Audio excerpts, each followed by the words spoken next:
Electoral bonds 2018 में इस bond की शुरुआत की गई थी। इसमें व्यक्ति, कारपोरेट और संस्थाएं बॉन्ड खरीदकर राजनीतिक दलों को चंदे के रूप में दे देती हैं।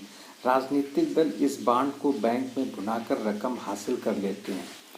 कोई भी दानदाता अपनी पहचान छुपाते हुए स्टेट बैंक ऑफ इंडिया से 1 करोड़ रुपए तक मूल्य के इलेक्टोरल बॉन्ड्स खरीदकर अपनी पसंद के राजनीतिक दल को चंदे के रूप में दे सकता है। इस व्यवस्था में दानकर्ताओं की पहचान गुप्त रहती है। इस व्यवस्था में प्राप्तकर्ता को ही दानदाता का नाम पता होता है।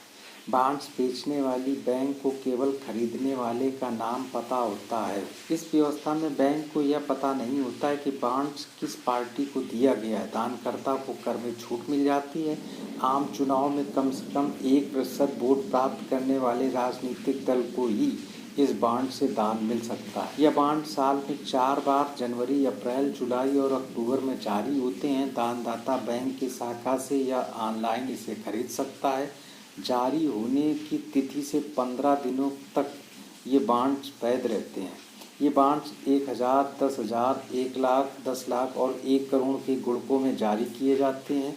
ये बॉन्ड्स नकद में नहीं खरीदे जा सकते हैं। दानदाता को बैंक में अपने ग्राहक को जानो KYC फॉर्म जमा करना होता है। इन बॉन्ड्स को एक रैंडम सीरियल नंबर दिए गए हैं जो सामान्य तौर पर आंखों से नहीं दिखते हैं।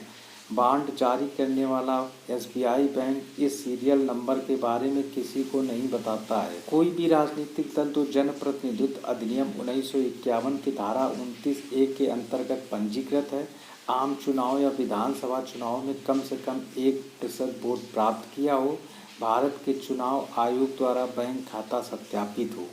पिछले साल से अब तक देश के 16 राज्यों में SBI द्वारा 12 चरणों में 6,128 करोड़ रुपए के इलेक्टोरल बॉन्ड्स बेचे गए हैं। इनमें से सबसे ज़्यादा 1,879 करोड़ रुपए के बॉन्ड्स मुंबई में बेचे गए हैं। दिल्ली में सबसे ज़्यादा 4,917 करोड़ रुपए के ये बॉन्ड इन कैश यानी भुनाए गए हैं।